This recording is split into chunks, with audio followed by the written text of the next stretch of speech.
de explicação do porquê você deixou de fora um construto no seu modelo. Porque se eu obtiver vermelho nas duas, eu estava explicando, significa que as duas amostras, os dois grupos, não enxergam, não entendem, não compreendem esse construto, por exemplo, confiança, da mesma forma. Eles estão entendendo de forma diferente. Tá? E eu preciso obter aqui que eles entendam da mesma forma. Ajudei, foi mais claro? Sim, agora deu para entender. Obrigada. Agora Imagina. realmente deu para entender. Porque Professor a Carlos, próxima etapa, agora nós veremos o modelo estrutural, mas considerando os dois grupos. Isso, com esta análise e a do modelo estrutural, agora sim o técnico consegue realizar uma avaliação para dois grupos, compreendendo o levantamento de forma igual. Vamos ver tá. aqui. Professor, Oi, se você me permite só uma perguntinha, claro. por favor. Então, voltando a essa sua tela anterior, nós estamos ainda avaliando o entendimento dos dois grupos em relação ao domínio do construto, aí, confiança, facilidade, intenção, risco e utilidade. Isso. Então, por enquanto, nós não estamos avaliando nada em relação ao caminho estrutural, Não, somente ao domínio do construto. ao domínio do construto. Eu Isso preciso é, ter. isso é a etapa 3, Essa é a etapa 3. que está aí marcado em vermelhinho, né? Circulou Isso. em vermelho. Bom, Isso ok. mesmo. Aí, teve uma tela que o senhor, quando o senhor vai lá para a gente fazer o cálculo, lá na permutação, ou não me lembro onde exatamente onde é, você marca, tem a opção de marcar lá, salvo engano, unicaudal e bicaudal. Isso. Você marcou bicaudal. Então, ali seria, nós estamos entendendo, isso aqui é o modelo que você falou de Hensley, né? É a Isso. abordagem de Hensley. Aqui nós temos uma espécie, por exemplo, de uma análise paramétrica, e eu estou aqui com a média, e aqui, nesses números abaixo de 2,5, seria seria o mínimo da estatística descritiva, e o número abaixo de 97,5 seria o máximo, que a gente tem valores negativos que variam, né? De negativos a positivo em todas Isso. as duas colunas. Aí, isso é decorrente daquele X que você marcou em bicaudal. Caso você Isso. marque em unicaudal, não vai ter isso aqui? Ele vai ter, mas vai ser diferente. Tá?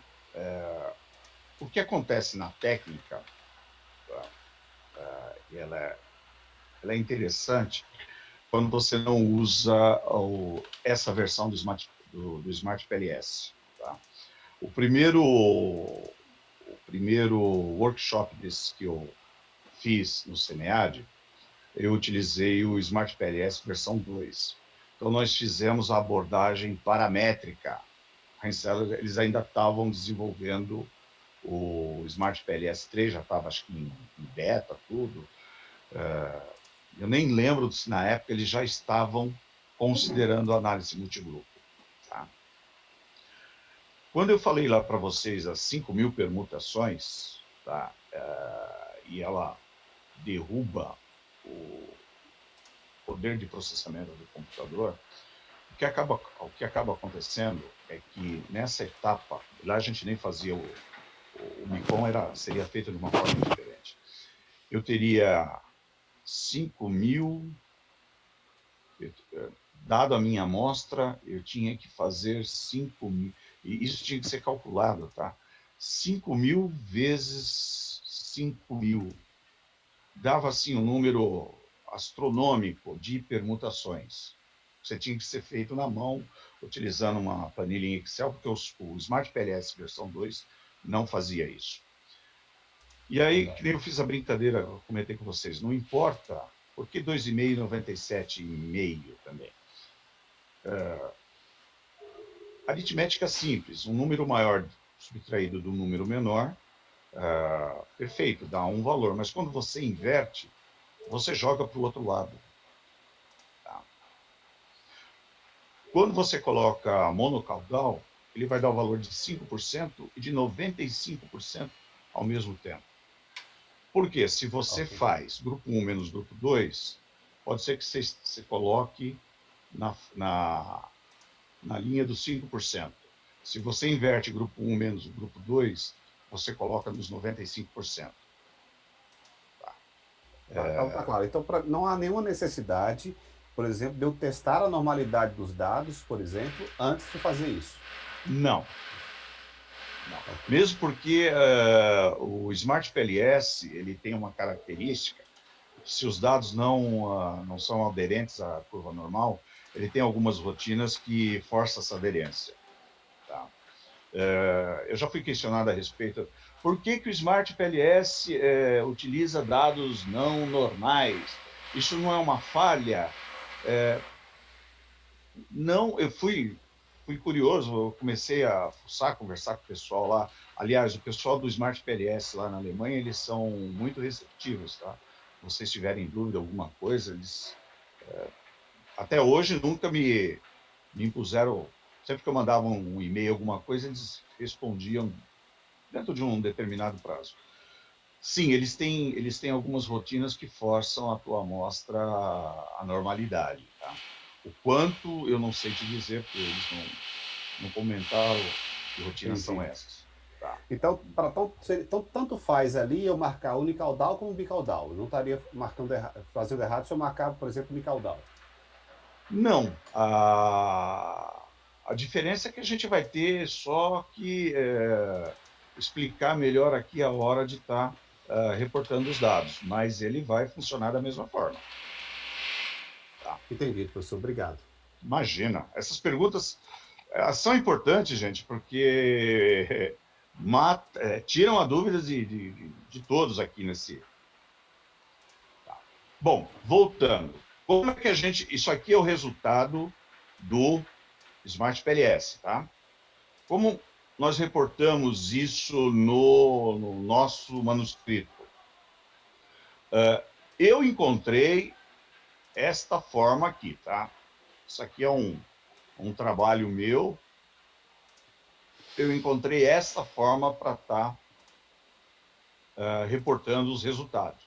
Então, eu criei uma tabela com 3 intervalos, passo 2, eu chamo de passo 3A, que é a diferença das médias, e o passo 3B, diferença da variância. Coloco lá os intervalos, tá? E só coloco se houve variância composicional, sim, igualdade das médias, sim, não, tá aqui e igualdade, aqui até errei, tá? Aqui é a igualdade da variância, não, sim, sim. O interessante, gente, por exemplo, aqui eu tive sim, aqui eu tive não, aqui eu tive não, aqui eu tive sim, aqui foi sim, não e sim. Neste resultado, eu obtive invariância parcial. Vou lá no manuscrito e faço a declaração. Continuei o teste. Tá?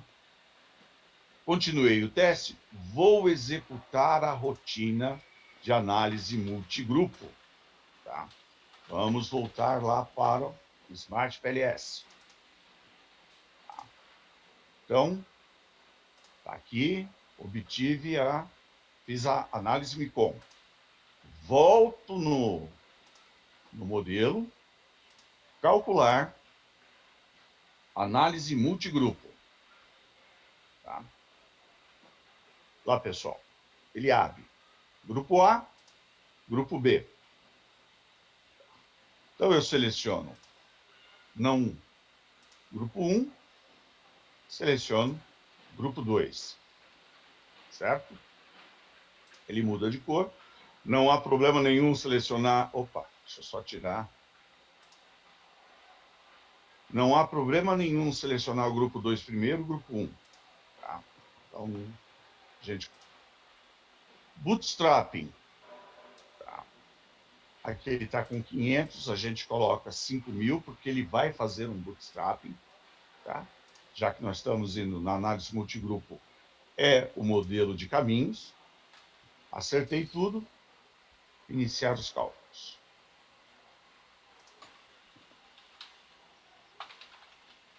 E espera.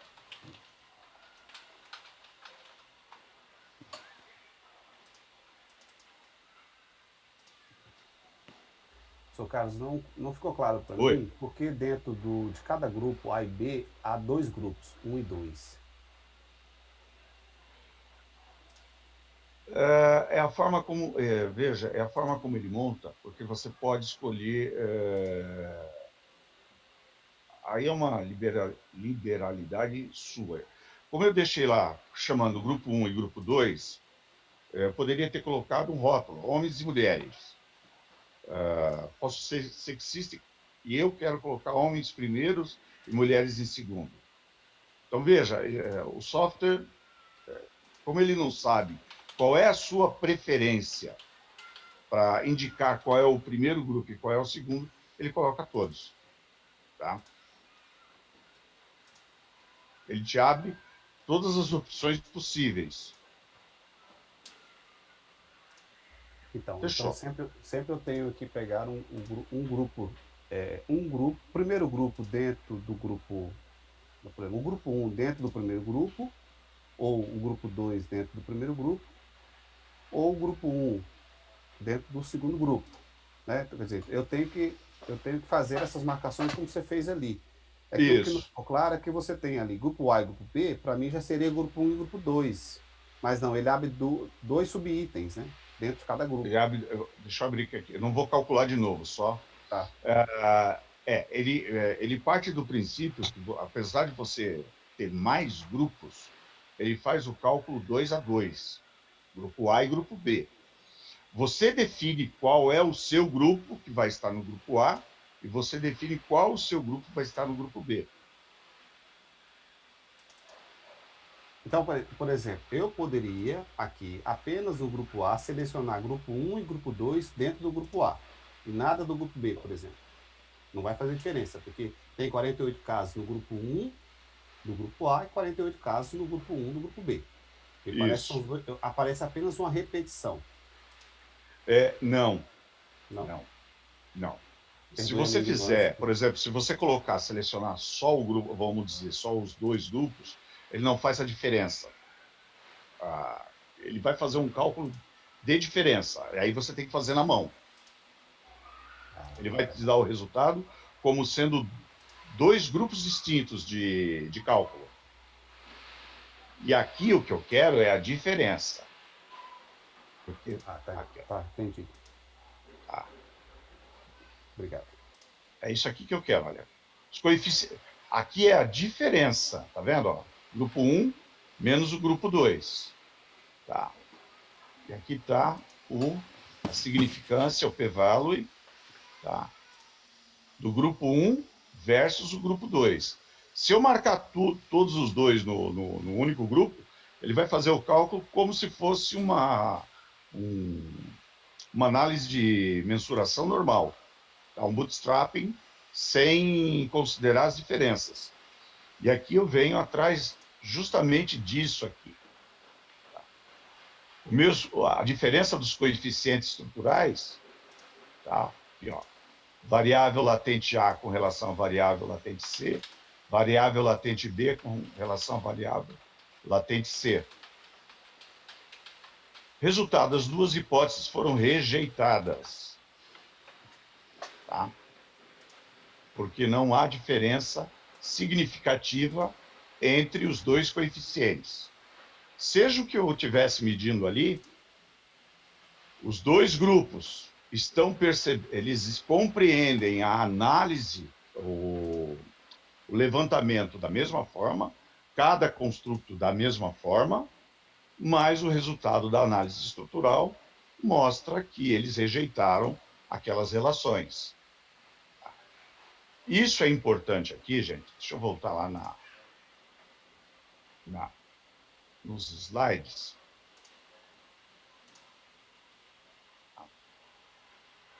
Por exemplo, nesse aqui, eu obtive variância parcial. Então, de certa forma, os meus dois grupos compreendem o levantamento, meu questionário, minhas variáveis da mesma forma. Tá? Mas no meu problema, lá nas minhas hipóteses, a única que foi aceita foi, no caso aqui, acho que era facilidade de uso com relação à atitude. Esse foi a única hipótese aceita entre os dois grupos. Todas as outras hipóteses foram rejeitadas. Tá? Então, a diferença entre os dois grupos, eu posso dizer que há diferenças quando eu apliquei este modelo considerando os dois grupos. Tá? Eles rejeitaram essa hipótese. Essas hipóteses, aceitando só uma. Vamos lá, gente, perguntas. Isso aqui não é muito claro, não. Isso é um jogo de lógica muito grande. Bom, então eu vou Fico... fazer uma Pode continuar. Só para fechar, professor, digamos que nesta relação, não, digamos que não houvesse diferenças em nenhuma dessas relações, né? Nenhuma. Não há nenhuma nesse caso, se não há diferença no caminho estrutural, não há por que eu apresentar até o passo, eu apresentar uma tabela com os resultados do passo anterior. Ou você acha que isso é relevante dizer, olha, os grupos, verificou-se que os grupos entendem o domínio do construto da mesma forma, está aqui os resultados. Porém, ao avaliar o caminho estrutural, verificou que não há diferença. Quer dizer, é necessário, para uma análise multigrupo, descrever a importância dos grupos entenderem o domínio do construto de forma igual, semelhante?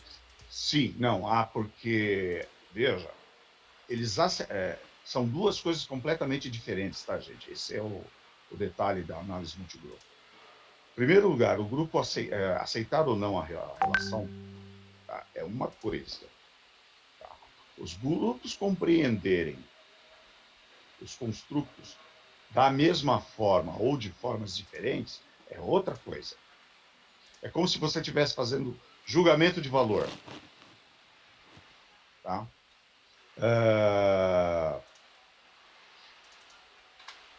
Eu estou fazendo um trabalho, uma análise multigrupo, eu já terminei os resultados, tudo é bem interessante, com relação a alta e baixa consciência ecológica. Tá? Então, eu vou lá e aplico um questionário, apliquei um questionário sobre restaurantes. O restaurante é um grande provedor, fornecedor de lixo.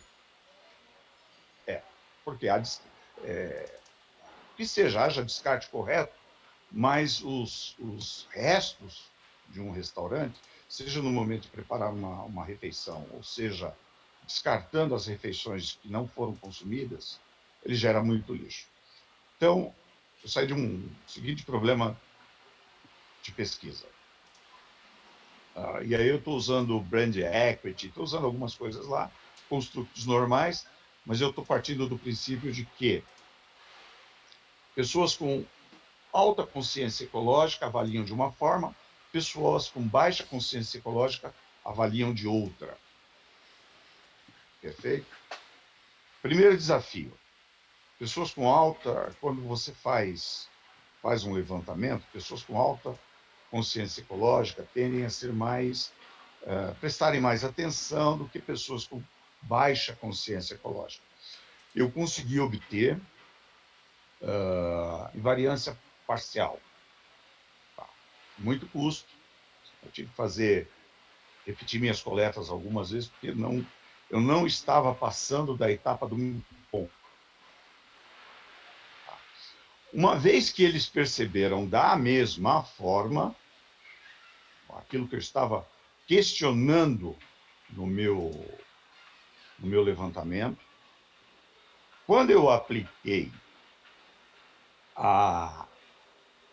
quando eu realizei a análise multigrupo, Obviamente, eu tive algumas hipóteses que foram rejeitadas, mas as principais que me dariam, principalmente a questão do resultado final, né?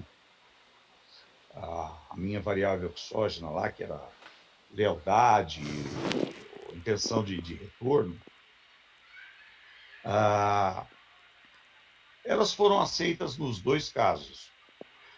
Mas quando você verifica os caminhos os coeficientes de caminho, é nítido a diferença em relação de um grupo com relação ao outro. Então, veja, nosso primeiro desafio quando se faz uma análise multigrupo, eu repito, é ter certeza que eles estão entendendo da mesma forma. O segundo, eu posso ter uma parte das minhas hipóteses aceitas e uma parte recusada. Porque mesmo... e aí, se vocês forem verificar, deixa eu ver se... esse que eu montei aqui não vai dar. Aqui eu estou fazendo análise de caminho já do resultado final. Quando você olha dentro do grupo, às vezes pode ser que isso aqui tenha sido aceito. O grupo A aceitou as hipóteses, o grupo B aceitou. Quando você faz a diferença, uma parte pode ser rejeitada, ou toda pode ser rejeitada.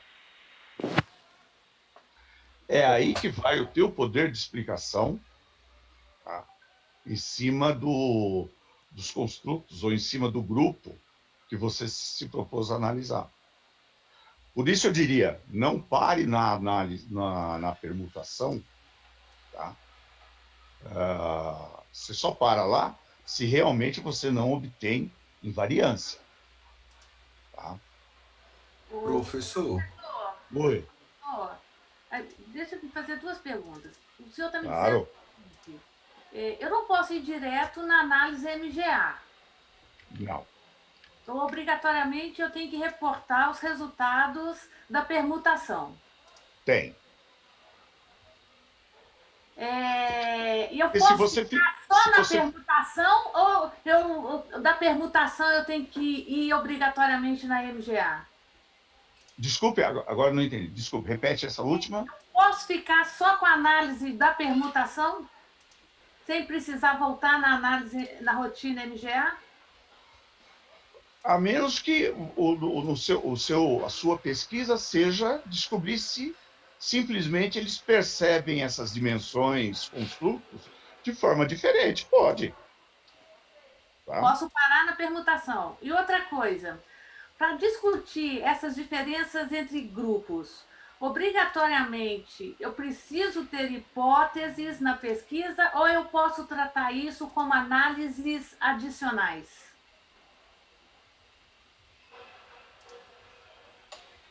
Olha, vocês podem fazer dos dois jeitos. Tá? Isso depende muito.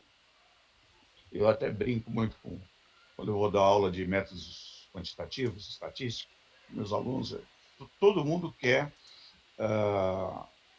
realizar um teste, fazer um trabalho quantitativo. É o que eu chamo de pesquisa de trás para frente. Na verdade, o que determina onde você vai parar, ou como você vai colocar, é o seu problema de pesquisa e seu objetivo. Tá? Vamos supor que o seu problema de pesquisa te leve a alguma hipótese. Tá? Deixa eu até voltar aqui para... Voltando, eu quero voltar. Oh, meu Deus do céu.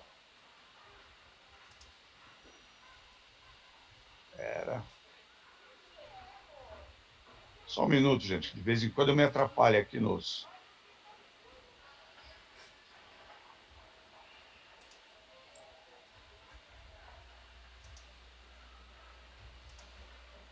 Vou voltar aqui. Aqui.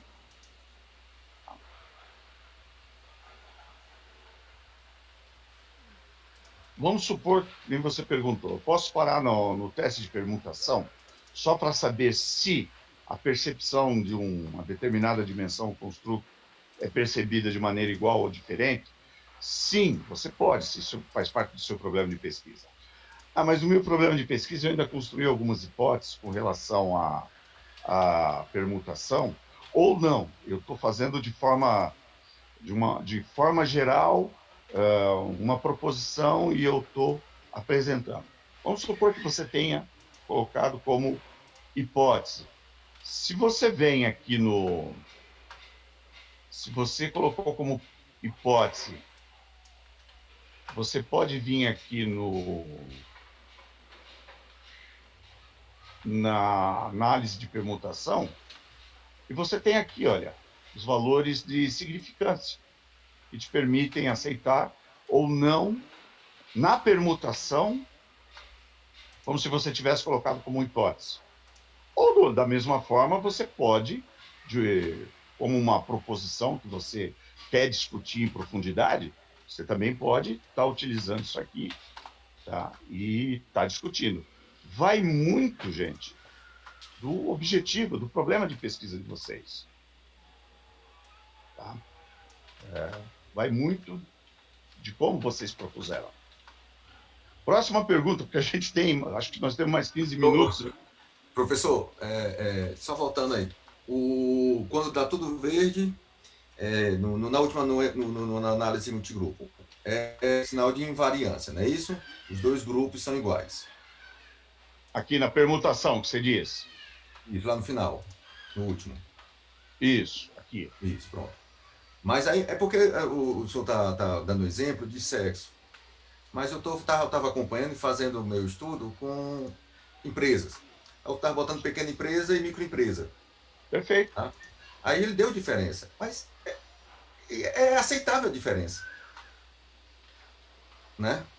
Nesse caso, as duas empresas, embora entendam, deu verde tudinho até step 3, mas quando foi no último, deu vermelho. Então, eles entenderam a pergunta, e compreenderam os construtos, mas as respostas são diferentes. Porque os grupos são diferentes. Isso. É como se fosse uma nova, né? Isso. E aí você vai explicar que, olha, microempresa é de um jeito, grande empresa é de outro, em cima de um modelo que você está testando. Mas para que eu possa dizer que lá o resultado final eles estão entendendo as relações de forma diferente, eu tenho que garantir a permutação. Uhum. Tá? A permutação é a compreensão das variáveis. Isso. Se eu aceito variável ou não, é um problema meu. Isso. Mas eu preciso entender o que é aquilo. Que nem quando eu dou aula, eu brinco com é aceitável o sacrifício de animais de rua? Veja, você pode aceitar ou não o sacrifício de animais de rua. Mas antes de aceitar ou não responder, você precisa compreender essa dimensão. Eu, você, todos que estão na sala. Claro. Tá? Então, a primeira coisa que eu preciso garantir numa análise multigrupo é a compreensão da dimensão. Aceitar ou não é outra coisa. Isso. Perfeito. Tá? Tranquilo. Então, quando vocês tiverem esse insight da diferença entre as duas coisas, beleza, aí vocês têm total capacidade para estarem fazendo análise e discutirem os resultados. Eu peno muito em sala de aula, gente, porque assim, colocar no software, rodar e vendo a receitinha de bolo, deu verde, deu vermelho, ok, é fácil. Ter esses insights, essas compreensões do que são cada uma dessas partes, é que é o X aqui do negócio. Pergunta, gente. Professor, bom dia. Oi, bom dia. Eu não sei se meu entendimento está correto, é por isso que a minha dúvida é a seguinte. Vamos lá. Para que eu possa construir um instrumento de pesquisa realmente sólido para aplicar essa pesquisa para os meus participantes, então eu tenho que ter uma fundamentação teórica excelente para que as perguntas elas sejam, claro, realizadas de acordo com os participantes com que eu vou fazer a pesquisa. ela tem que ter a linguagem correta para com os participantes que eu vou fazer a pesquisa, e ela deve ter, sobretudo, a fundamentação teórica embasada para que minhas perguntas sejam bem feitas e para que os meus participantes, independente dos grupos, eles possam ter um entendimento pleno do que eu vou pesquisar, de qual é o meu propósito de pesquisa. Isso mesmo. E aí, então, eu tenho uma segurança, entre aspas, de que vai haver invariância com relação à compreensão dos meus participantes. Então, eu vou ter a plena compreensão desses participantes sobre o meu objeto de pesquisa. Aí, posteriormente, na análise, eu posso ter rejeição de hipóteses, porque daí esses grupos distintos eles vão ter a compreensão X ou Y do que eu venho perguntar. Seria isso. Isso mesmo. Ah, obrigada. Imagina. Mais perguntas, gente? Só uma dúvida. Claro. Quando a gente tem um caso em que a amostra ela é pequena e não atinge a normalidade, e aí a gente precisa fazer uma análise multigrupos, né? Há algum método de conduta em relação ao número de permutações ou até do número de bootstraps que a gente vai utilizar para que para que a gente não aumente artificialmente até o ponto de atingir normalidade, mas acabe ali envezando as estimativas? Olha, um desses artigos que eu mandei para vocês, eu não lembro qual deles, existe o pessoal do Smart PLS, eles criaram uma tabela lá, na qual eles recomendam um mínimo de amostra, um mínimo de tamanho de amostra, dependendo do tipo do modelo, tá? Normalmente é aquelas tabelas em que, por exemplo, você tem um construto recebendo um número X de setas. Vamos supor, para um construto que recebe 3 setas, você tem que ter um tamanho de amostra para cada grupo, um tamanho específico. Tá? São testes que eles já fizeram, modelos, para que você consiga ter um mínimo de resultado para executar a técnica. Tá? Esse aqui, assim, nos meus trabalhos, eu não fiz, assim, o mínimo que eu tive foram cada grupo com 150, 200 participantes, mais ou menos. Tive alguns problemas, tive que refazer a coleta, mas mesmo assim eu ainda consegui depois terminar o trabalho.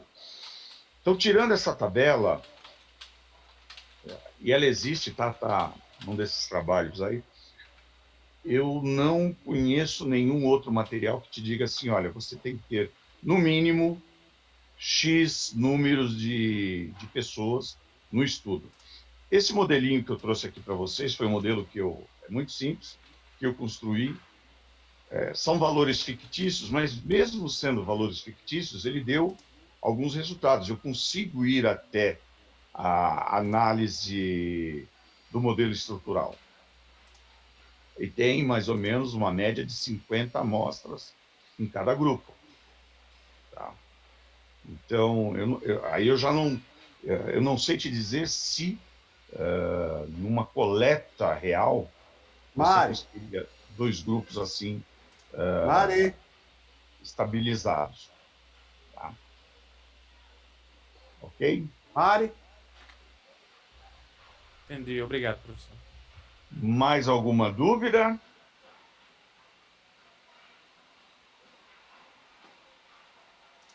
Vamos aproveitar, pessoal. Temos mais 5 minutos. Professor, só gostaria de pedir ao senhor, eu coloquei no chat, mas só para deixar reforçado aqui, se o senhor puder colocar o link direitinho aí. Nosso apoio já pôs, ó. Nosso colega de apoio. Beleza. Pessoal, obrigado. Está a apresentação que eu fiz aqui, está lá.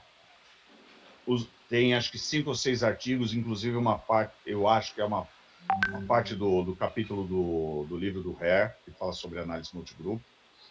E tem dois modelos aqui. Tá. O outro modelo é esse aqui, gente. Tá. É um modelo um pouco mais complexo. Vocês estão vendo aí, gente? Sim. Tá. Esse modelo aqui usa gênero, tá? Confiança, utilidade, facilidade de uso, risco, atitude e intenção. Tem uma amostra de 498 registros. Eu dividi em duas, tá?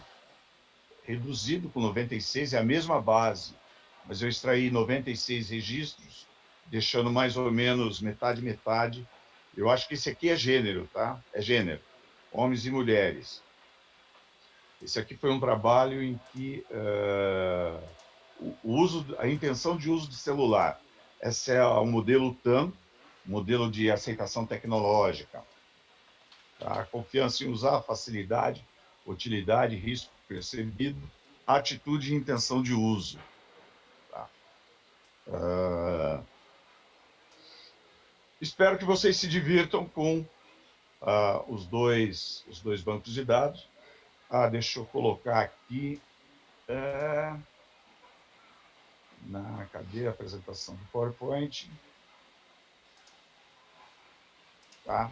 Já estamos no final. Pessoal, meu e-mail da IMB Morumbi, meu e-mail particular. Caso vocês tenham alguma dúvida, que vocês queiram perguntar alguma coisa, só peço que no título do e-mail vocês coloquem lá SEMEAD ou Workshop SEMEAD, porque a hora que bater eu já vejo e já corro para verificar qual é a dúvida, o que vocês estão querendo discutir. Se quiserem compartilhar uma opinião de uma pesquisa que vocês estão querendo conduzir, trocar uma ideia, pessoal, sintam-se à vontade, eu gosto de conversar, tá? A gente troca. Eu gostaria, professor, se você me permitisse, de ver com você se você poderia, não sei se você tem já esse curso pronto, nos dar um pouco mais de conhecimento, né, nos proporcionar sobre moderação. Eu acho que esse é um aspecto importante. E o outro é quando você tem os modelos que são reflexivos, formativos, ou formativos reflexivos, porque há todo um pressuposto, quer dizer, de validação, né, do modelo, quando o construto ele é formativo. E, assim, a literatura está muito rica nos modelos, nos construtos reflexivos, mas quando a gente cai para um construto que é formativo, é uma dificuldade. Eu sei que tem alguns vídeos aí, já colocados até pelo Diógenes, mas, assim, acho que um mini curso como esse seu aqui, mesmo que seja de 1h30, é bastante salutar. Eu, por exemplo, aprendi bastante coisa aqui que tinha muita dúvida, já mesmo assistindo alguns vídeos. Então, primeiro, gostaria de te agradecer, parabenizar pela excelente apresentação e também fazer essas 2 sugestões para o senhor. Obrigado, eu vou levar em consideração, tá? No SEMEAD não tem mais, porque a gente precisaria ter feito isso com antecedência, mas fica a dica. E eu vou fazer o seguinte, eu vou preparar 2 vídeos no YouTube, justamente vou aproveitar o seu gancho, inclusive eu lembro da dúvida que apontaram aí sobre moderação e análise multigrupo. Eu vou fazer moderação e mediação e vou fazer um vídeo, então, sobre modelo reflexivo e o outro, tá? Obrigado. Gente, já deu o nosso horário. Agradeço imensamente, tá, a atenção, a disponibilidade de vocês. Deixo meu e-mail de novo. Fico à disposição de todos vocês. E quem mandar e-mail, assim que eu preparar esses 2 vídeos, eu coloco no YouTube. E quem mandar e-mail, eu vou mandando de volta, dizendo que já está disponível. Vocês podem assistir, podem baixar. e assim por diante. Tá bom, gente? Se der, inclusive, eu coloco esses vídeos nesse link aí que eu deixei no Dropbox, gente. Eu não vou retirar isso, vou deixar. E depois eu jogo aí, se vocês quiserem, vocês poderão verificar. Tá bom, gente? Mais alguma dúvida, mais alguma coisa? Eu agradeço, então, a apresentação do professor, né? Pela disponibilidade de participar aqui do SEMEAD, a participação de todos os alunos, né? De todas as pessoas, que foi uma interação muito enriquecedora. E eu vou finalizar a sala porque a gente precisa disponibilizar o canal para outras apresentações. Tenho certeza que todo mundo saiu bem enriquecido dessa apresentação do professor Dr. Carlos. Professor, se o senhor tiver mais alguma coisa para falar, ou se já puder encerrar, eu fecho a sala. Não tenho mais nada. Espero ter tirado as dúvidas. Se alguém tiver alguma dúvida agora no e-mail, tá? Espero que tenham anotado. Agradeço a tua ajuda. E, gente, muito obrigado.